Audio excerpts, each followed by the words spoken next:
It's time for a few holy mackerel stories in today's news. Since President Obama okayed releasing the Bush torture memos, intrepid reporters have been combing through them, gleaning key pieces of information like this from the May 10, 2005 memo in which Bush lawyer Stephen Bradbury defends a torture technique most famously favored by the KGB, sleep deprivation.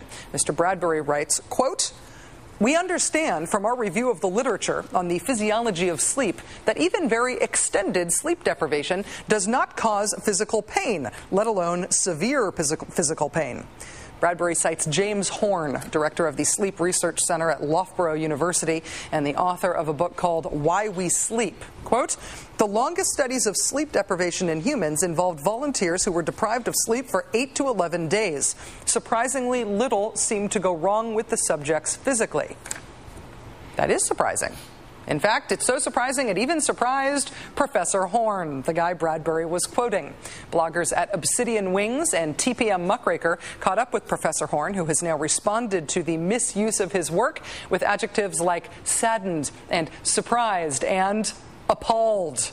The professor points out that there is a big difference medically between an average healthy person and someone who is being tortured in other ways. Quote, "As soon as you add in any other stress, any other psychological stress, then the sleep deprivation feeds on that, and the two compound each other to make things far worse. It was totally inappropriate to cite my book as being evidence that you can do this and there's not much harm. I don't understand what you're going to get out of it. You can no longer think rationally. You just become more of an automaton. These people will just be spewing nonsense anyway. It's pointless." Don't take it from me, he's the professor. We have posted a link to Professor Horn's explanation of the misuse of his own research at rachel.msnbc.com today.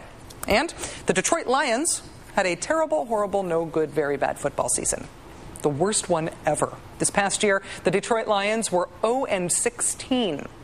Now, for you non-sports fans, the O is a 0, and that's the number of games the team won all season. 16 is the number of games they lost. It's a very special kind of perfection. So what's the losingest team in sports to do? Well, if the house is falling down, why not slap a fresh coat of paint on it? Yes, the Detroit Lions, the sports metaphor for failure, they are sprucing up their mascot. They're making their lion mascot scarier. The previous logo was admittedly a little tame. I mean, how tough can you seem if your lion mascot doesn't even have teeth? They've therefore scarified their lion. You see the sharper edges and the fangs, the wind-whipped mane. Arr, wind-blown, angular, toothy. If only I gambled, I'd put it all on that logo. Lions fans, you can pick up your new scarier Lion swag this Saturday at Ford Field in Detroit when the Lions host their annual draft party. Because they didn't win a single game last year, their consolation prize is that they have the first pick in the draft. Can you imagine the mixed emotions for the college superstar they eventually select? Not so crazy about going to the worst team ever, but wow, nice lion.